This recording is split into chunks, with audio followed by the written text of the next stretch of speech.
In this video, I will cover fascinating new quotes by David Grusch, the whistleblower, that dropped yesterday in a documentary about him. The documentary was so excellent that I said this on Twitter. The new David Grusch documentary is powerful. I hope it inspires new whistleblowers to come forward and emboldens those that have and will continue to do so. Grusch said that 2024 might get wild. You're going to have to keep watching to hear me go into that quote of his. A link to the documentary is right under the description.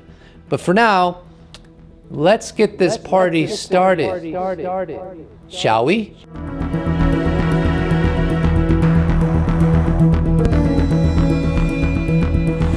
I'm going to cover quotes from the documentary done by Yes Theory that published on October 1st.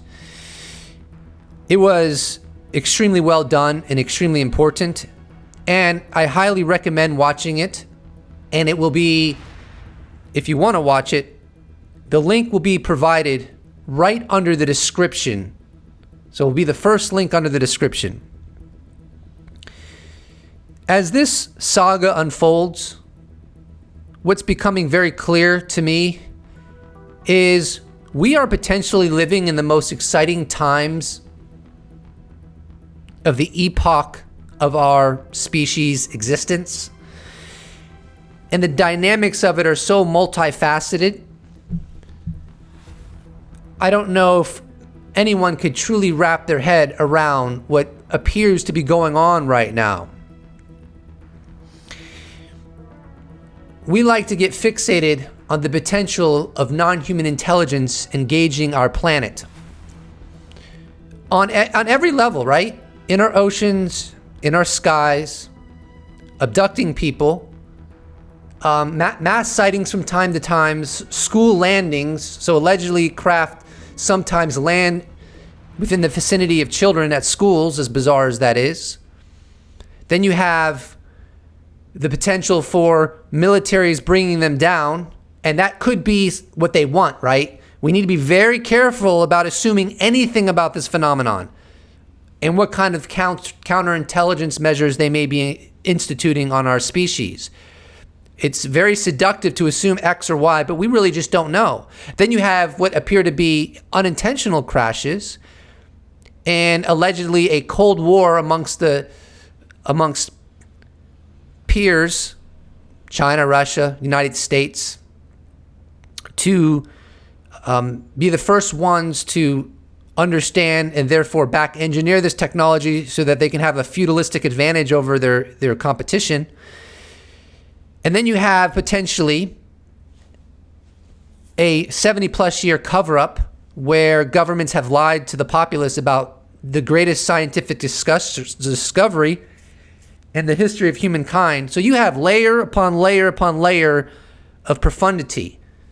And so if we are truly headed toward a post-disclosure world, and I think we are, and I know someone going to say, "Oh, look what he's doing. He's just grifting and trying to lead people astray." Well, no, I'm sorry to tell you, but actually current events are supporting my contention. And if you don't like that, well, don't get mad at me.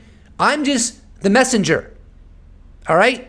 If you want me to report something different, then you're going to have current events be different because they are not different. Right? Currently, we have legislation with non-human intelligence written in it some 24 times, and something called the Disclosure Act and so forth. The legislation talks about non-human intelligence, crash retrievals, aliens. That's a fact. That's not my fault. I'm just the messenger. But anyways, the point I'm trying to make is, if this is all truly coming to a head, then we are going to go through a awakening, a being reborn, if you will, the likes of which we've never even come close to, in my opinion. It's not just the non-human intelligence, but the revelation is much, much more deep and profound than that. It's also governmental involvement and how they found it okay to lie to the public about our place in the universe and and all of that. It's so profound and so amazing. And this documentary gets into a lot of that. So what I'm going to do with this video is I'm going to cover some of the quotes that I found most compelling and give my commentary. And I'm only going to provide the text of it. I spent a lot of time fixing that up a little bit, although I kept most of and like in the quotes, partly because of how time consuming it was fixing it up as much as I did, so that the quotes that I share with you are as intelligible as possible. But enough about that. Let's dive in. I'll share quotes with you, and this will be like an analysis of some of the more interesting quotes from my perspective in this documentary. So David Grusch was in a room with a bunch of people asking him questions. And so that's why the format is question and answer. Let's dive into the first quote that I want to share with you. The questioner asked, I guess one of the questions that I have is why do the politicians, why do the people who are higher up feel like they need to hide evidence? Why do they not want us to know that? And this person's referring to the UFO non-human presence. Grusch responds, I can only know what the mindset was, multiple decades ago. And like anything in government, they're resistant to change. So this is the way we set it up. They basically took the Manhattan Project secrecy and overlaid it on this issue. And then they realized the military and the national defense potential if the reverse engineering basically was successful. So we're going to lock it down. And then remember, trust in government was high back in the 40s, post-war.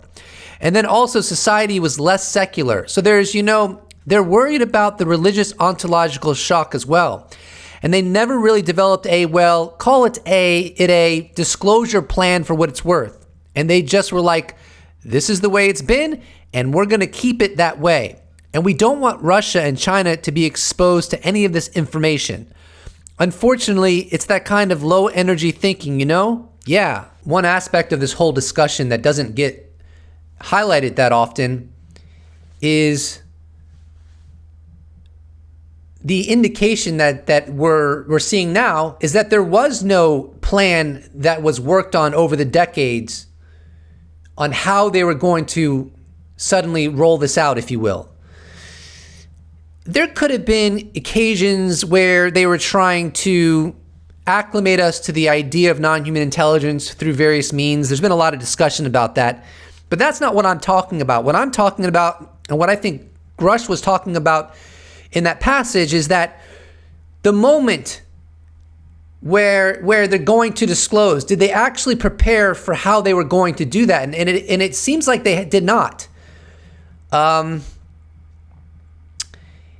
It actually appears that disclosure is happening against the will of much of the government. That seems very self-evident. It doesn't appear at all like this is some kind of master plan that is finally coming to fruition, which isn't to say that there aren't people within the U.S. government that want this out. I think there's various factions with various perspectives on that. But by and large, it appears that what's happening now is like teeth being pulled, as opposed to some kind of smooth process with a smooth landing, if you will. And it just blows your mind that those that are involved in this topic and know the sheer reality of this topic, over the decades, they didn't create some kind of comprehensive plan on how to finally bring this out into the public.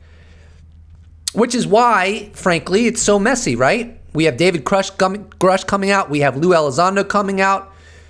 And they have both faced reprisals. They have both faced pushback from the Pentagon. And so don't expect disclosure to be this package with a perfect bow on top. It's going to be messy, and it's going to continue to be messy. But in a sense, that makes it all the more exciting. From a questioner. And this is coming as somebody who's a bit of a skeptic. I understand that the US, Russia, and China are very, very good at secrecy. But there's 180 some odd countries, 190 some other countries. How come we haven't seen more of this coming out from maybe other smaller countries? I mean, you mentioned Grenada and San Marino. Have we seen more of this? People have just been not paying attention. Has it been a lot of forcing them into silence? David Grusch responds. So there are certainly friendly governments both across the pond and say local to where we are, landmass, that are for this. That is disclosure. And a lot of them know that they got a raw deal with the U.S. because they were basically part of the secrecy through kind of agreements like bilateral, unilateral agreements. And they're they kind of want to be released because they do realize it was a bad deal with the ecosystem secrecy. Some people, one of their arguments is well, how would they keep this secret? I'm dude, I was cleared to some of the nation's most sensitive programs. I used to handle the presidential briefing. I had full access to most DoD activities. And most of this stuff, broad programs that we're enduring have never leaked. So the U.S. and its allies are very good at keeping secrets to include programs that are mostly global in nature. And really, it's been leaking like a sieve. That is the UFO issue, which Grusch is referring to, in some weird way for many decades. Now, it's been mixed in with some BS and ufology and stuff, but the general gist of it actually has been out there for a long time. It has been leaking in some sense. I'll give you 2 examples of leaks that would, in my opinion, fall under the umbrella of what David Grusch was speaking about. One leak, frankly, and I don't think this was highlighted enough, though I made a video about it where I covered about 4 separate occasions where the former DNI, John Ratcliffe, spoke about the nature of, and DNI, Director of National Intelligence, perhaps the most senior position within the intelligence community. In 4 separate incidents, he went on record, unambiguously stated that UFOs move in ways that cannot be understood. We can't duplicate the technology. It moves beyond the sound barrier with no sonic boom. It's been picked up on radar, right? The UAP have been picked up on radar imagery, to be explicit. He said that. And that I think he also was explicit that adversaries don't have this technology and neither do we. That's a leak. That is a leak. Former Director of National Intelligence, John Ratcliffe. You want another leak? Here, I'll give you another leak. Chris Mellon recently told James Fox, according to James Fox, that he's seen some of these high-definition satellite images of UAP, completely unambiguous. Another leak I'll provide you. James Fox did a whole documentary about the Virginia UFO crash that allegedly happened in 1996. The corroboration for that is off the charts. Go and watch the video. Go and watch the documentary. I like the argumentation that James Fox has put forth where he says, well, it could be false, but then you'd have to assume that the entire town in unison decided to make this all up, right? Because it's so well corroborated. The leaks have been happening. What hasn't come to fruition is smoking gun evidence proving this phenomenon, right? People don't want to go to jail. People don't want to leak documents and go to jail over it. And as David Grusch has said, there are very old collaborative programs among the United States and its allies, very broad, never leaked. So it's really not as outlandish as people make it out to be that the UFO issue never leaked in a way where smoking gun evidence was presented. I think one of the things that throws people off, and reasonably so, is that Why don't we have smoking gun evidence when people are seeing these all over the world? People are getting allegedly abducted. There are crashes. There are school landings. Where are the photographs? Where are the videos? And I don't have a good answer for that. But that's, in my opinion, that's part of the mystery. That's not a reason to assume that the odds of this being real is 1 in a million. I don't think that counter argument successfully counteracts or successfully is a successful retort to the mountains of evidence that something is happening. There's a lot of questions we don't have answers for. But, 6 years later, 6 years after the New York Times article, this is still going on. Why? In my opinion, it's very simple. Because there's a ground truth to this. And why do I think that this is not going to go away? Why do I think this is not going to implode and it's not going to do a U-turn? Because we're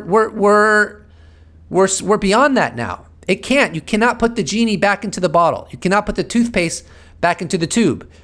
It's going to get more interesting as time goes. In that same vein of my perspective that this is all going to get much more interesting, and it has gone down that trajectory, hasn't it? I mean, we had Lou Elizondo come out in 2016. We had all kinds of amazing developments from then until now. And in June of 2023, we had David Grusch come out. What's next? Well, here's a glimpse into what's next, at least according to David Grusch. The questioner asks, what does the future look like? I mean, it seems like all we can do is research right now. David Grusch responds, yeah. What is happening next is, I know there's some intel officers and other people in and out of government that are about to file complaints similar to what I did. Because they said, fuck it, And then they were on these programs like First Hand Dudes, Not people telling me stuff like literally the dudes touching the stuff. He's referring to non-human craft. February of 2024, we should have a presidential panel on UAP disclosure, looking at the crash retrieval issue and everything. And then within 300 days of the enactment of the act, we're going to get some kind of, I think, government statement next year on this topic. The tsunami wave is building, and I don't think we're going to totally backpedal anymore. Other than that, it would be totally speculation, but that's at least what's going to come. I think 2024 is going to be, knock on wood, potentially wild in a good way. So yeah, in concert with what David Grusch says about what's coming down the pipe in 2024, here is a segment of one of his answers, which talks about the nature of the people that are in the know of, for example, the broad UFO crash retrieval program. David Grusch stated, and the quality of people we talk to, if they ever go public, it'll blow your mind who we talk to. I mean, we're talking to some serious players that were confirmed by the Senate, years ago that we talked to. And I'll just leave it at that. I mean, I hope they eventually go public. I understand the reputational hazards. They're hazards to their legacy. They might have a slightly different thought process than me about protecting the information and what should be acknowledged. But I think if they want to do the right thing before they kind of sunset, in their lives, I think this would be a noble thing to do. If they're watching right now, and they know who they are, and it'd be great, yeah.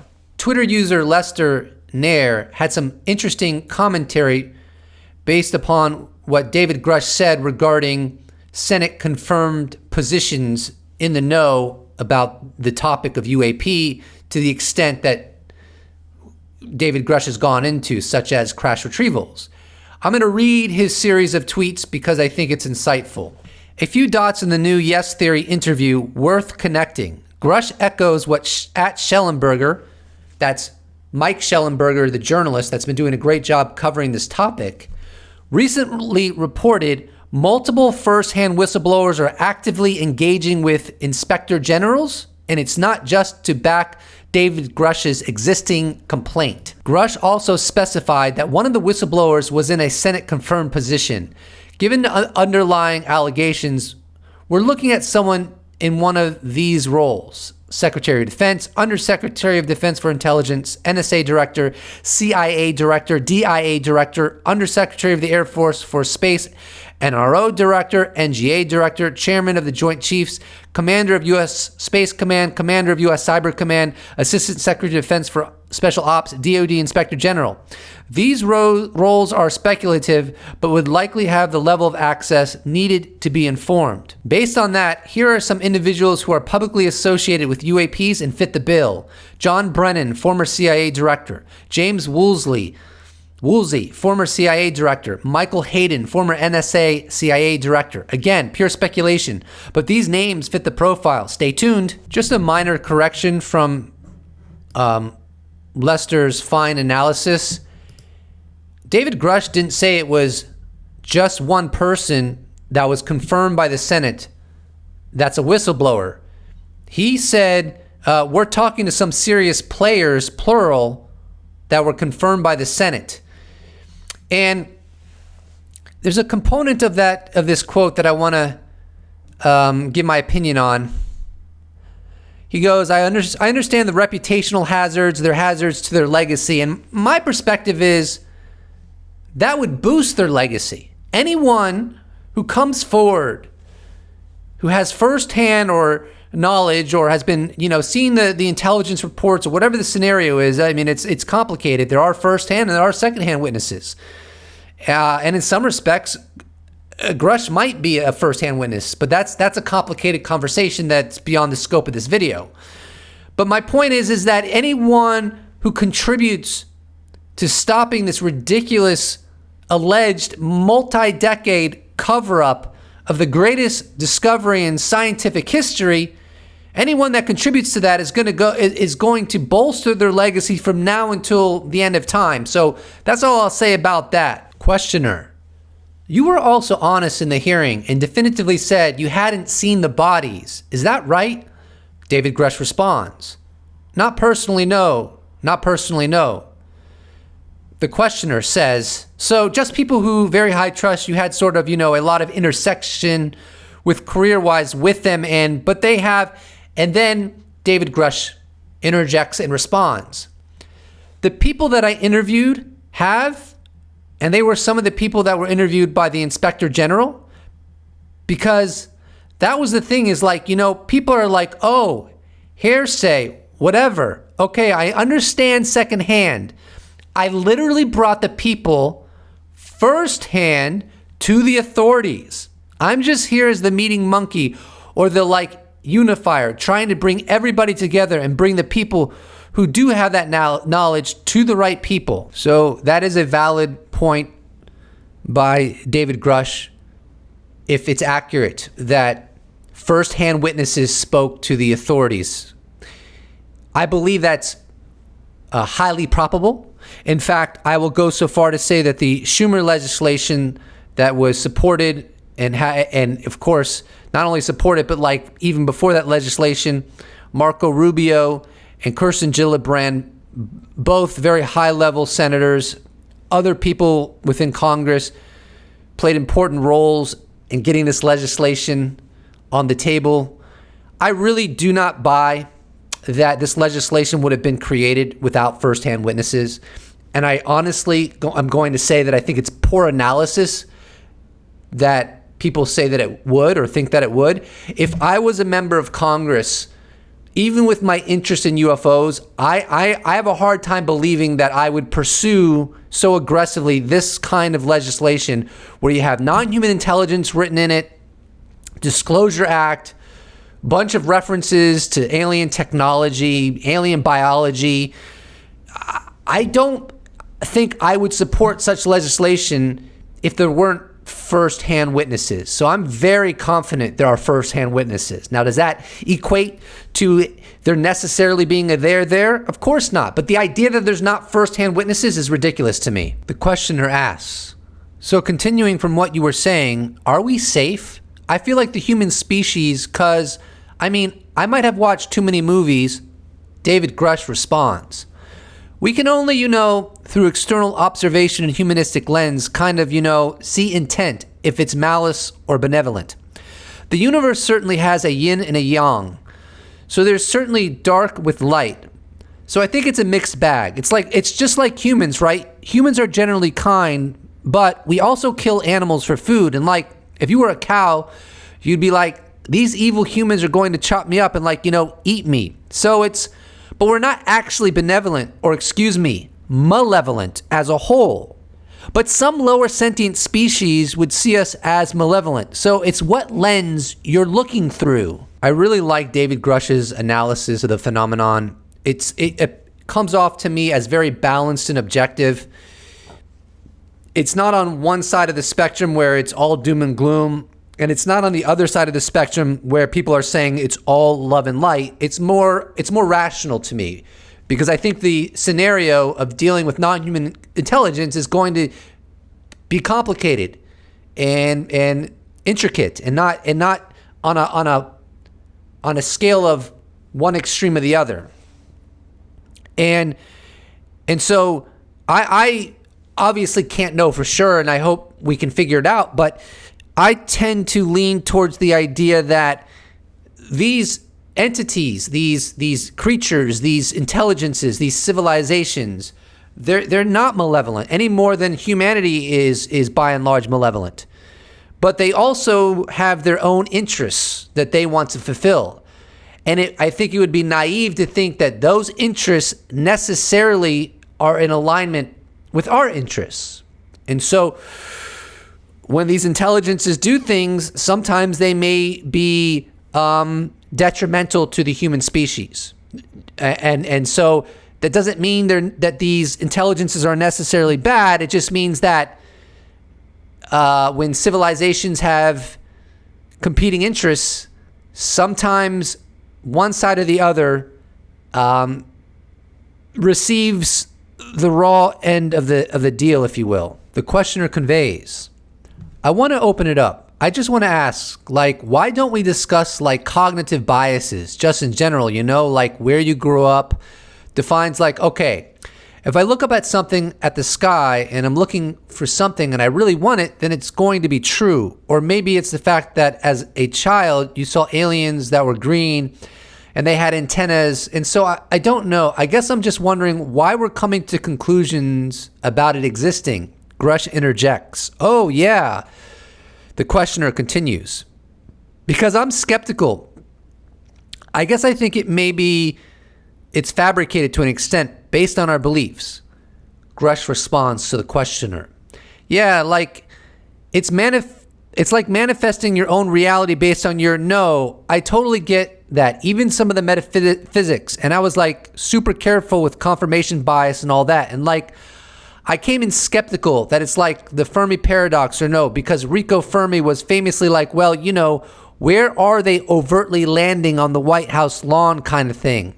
But because we have tangible physical evidence, at least the U.S. government does, there is a they're on their existence. But what are they for?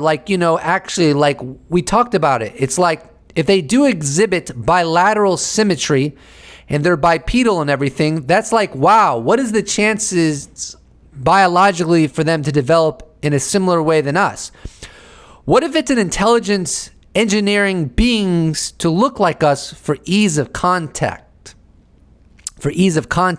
Totally worth looking into. And I wish it was an area of study that, wasn't stigmatized anymore. People can here's the data the government has, you figure it out. Grusch hit on what I recall scientist Gary Nolan stated when he was being interviewed by Tucker Carlson, that one of the going theories within the intelligence community, and I suppose those deeper involved in this issue that are studying this enigma directly, is that the creatures that are encountered with crash retrievals, when objects or when the craft crash or land or what have you, are not actually from the origin intelligence, that they are manufactured bio-robots to look similar to us, as opposed to the origin intelligence itself. One of the obvious reasons the intelligence or intelligences would want to do this is so that if something crashes, like a UAP or a flying saucer, if you will, and instead of it being them and them getting captured or losing their lives, it's a biological robot that they created that are actually piloting these technologies. So that's pretty interesting. And Grusch, he touched on that, and he's absolutely right. It's like, this is such a deep and profound mystery. The intelligence community, the programs involved in studying this really need to discontinue keeping this insulated from all 8 billion of us, because we need our greatest minds to examine what the hell is going on. Now, here's a tweet that I tweeted out on September 26th, and it's very relevant to what we're talking about right now, so I'm just going to read it to you. I can't read his username, and if someone, it's a pet peeve of mine when people have usernames that are impossible to pronounce, so I'm sorry, but you can read it yourself. He writes, at Ross Coulthart, just described how the aliens look like. In his description, it is a classic gray. The description came from the first-hand witness.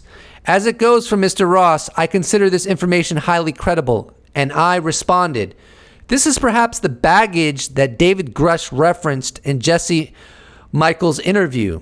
If it ever gets verified that some of these beings look like classic grays, the abduction phenomenon becomes a very prominent discussion. So in Jesse Michaels' interview, which is the only other interview outside of Ross Coulthart that was done on video that's been published as far as I know, but in that interview with Jesse Michaels, David Grusch talked about the baggage that is associated with the biological creatures themselves. And I think, and others think too, it's a pretty simple interpretation, that the reason that David Grusch says there's baggage associated with the creatures is because they look exactly like what people see that claim they've been abducted, right? So if it ever gets out, or if it ever gets admitted to publicly and with scientific forensic proof what these creatures look like, or at least some of these creatures look like, that have been acquired through crash retrievals, in other words, vehicles crash, the U.S. government gets a hold of these vehicles, and guess what? Sometimes the occupants look like classic grays. Well, that would highly suggest that some of the people who claim they've been abducted actually have been abducted, because they're claiming that they're seeing and encountering creatures that look exactly like the creatures that are being recovered in crash retrieval efforts. And so that would be the baggage that David Grusch may have been referencing when he was interviewed by Jesse Michaels. David Grusch stated, my biggest outrage was like, wait, if this was broadly studied, like nuclear physics, right? How you make a nuclear bomb, classified, but the physics, not classified. And the sequestration of astrobiology, astrophysics, etc., where you can build undergraduate, graduate, and postdoctoral programs of record to actually study this shit openly. Holy shit. That's like way better. And we can, potentially develop novel solutions for energy, etc. Who knows? But no. It was sequestered because it's like this arms race thing. I'm like, man, this is ridiculous. And that was another reason why I'm a whistleblower. Yeah? If this is all real, and I believe that it is, one of the greatest tragedies of the policies of secrecy that nations have adopted is that it hasn't been studied by our institutions and universities. And myriads of books that would have been written on this non-human presence didn't get written. I mean, the whole trajectory of humankind was commandeered and manipulated and coerced by a policy of secrecy. I'm sure this will be a pretty big topic once we passage into a post-disclosure world. So in this exchange, the questioner is actually asking a question to Dr. Gary Nolan of Stanford, immunologist. Most of this documentary centers around David Grusch, but here's a little bit of an aberration. The questioner asks, I've always thought that the implications of the secrecy around the phenomenon, if true, then it's probably the biggest violation against science that has ever existed, because we've kept it secret. We've prevented some of the brightest minds that have walked on this planet to look into it, right? That's infuriating. Gary Nolan responds, oh yeah, for me, what infuriates me is lost potential. And so that's an example of lost potential. You know, my personal anecdotes are not enough. If I want to convince scientists, there has to be a scientific approach to the whole thing. And now I'm sort of in the right place at the right time with the right tools and the right talents to do it. I mean, it's almost amazing that I have the kinds of analysis tools in my laboratory alone that are sufficient to allow me to ask some of the questions that will answer what some of the materials are and how they're put together. Whether it's real or not, it's a phenomena that multiple people experienced. Enough people have experienced it that as we were talking earlier, asking the question about it is going to lead to an answer no matter what. And it's going to be an interesting answer. If it's some sort of delusion, why do people have the delusion? I mean, that's the easy way to explain it away. But if it has some kind of reality, that's even more interesting. So, you know, it's worth asking. Questioner asks, for a closing question, if you have a message to the world about this very interesting moment that we're living as we're seeking discomfort and realizing that we might not be alone, we've never been alone, Gary Nolan responds, well, I think that I mean, if seeking discomfort is the catchphrase of the moment, realize on the other side of discomfort is pleasure. And if pleasure is information, and for most people like me it is, then you know, this is probably the most pleasurable moment ever, that we will realize that we're not alone, that there's others. And to me, it's actually a hopeful moment. Yeah, because if we're living on the edge of disaster and apocalypse, and just look at the zeitgeist at the moment in the movies, every other movie or television show is about an apocalypse. I'm tired of them. Here you have a civilization that has made it past that inflection point.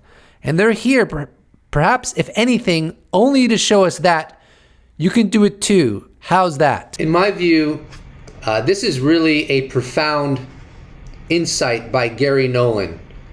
He wrote, on the other side of discomfort is pleasure. And when I think it comes to the UFO topic, that is absolutely true. Science, wonder, mystery, these aspects of the human experience make life so much more enthralling, interesting, and stimulating. What could be more enthralling, more interesting, and more stimulating than the revelation that there are intelligences within our biosphere engaging our species that have much better technology than us and are much smarter than us? On the one hand, it is intimidating. It does reasonably draw concerns.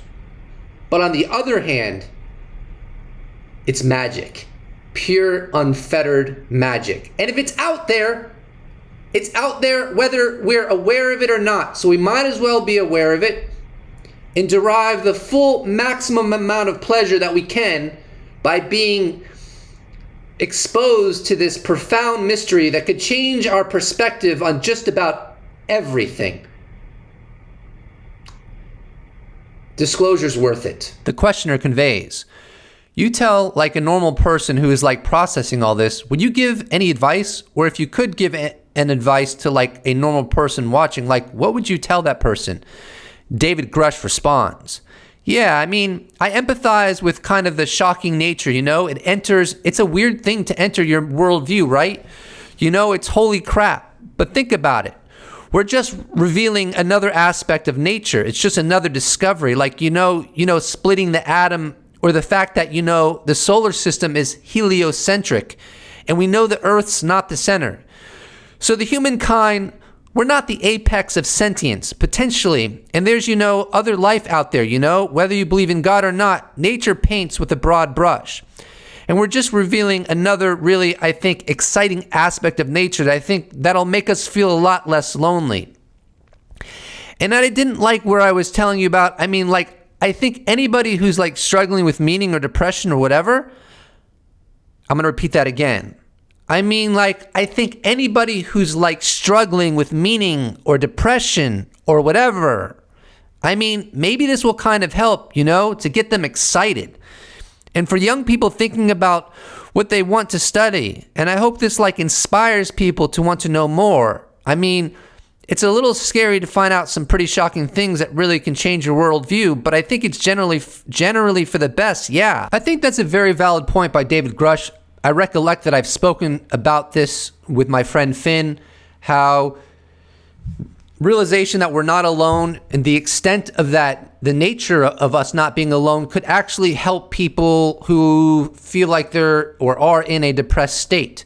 I'm not saying it would help everyone or it would necessarily eradicate their depression fully, and nor do I think David Grusch was saying that, but it could be an element that could be helpful in such a psychological, for those that are in such a psychological state.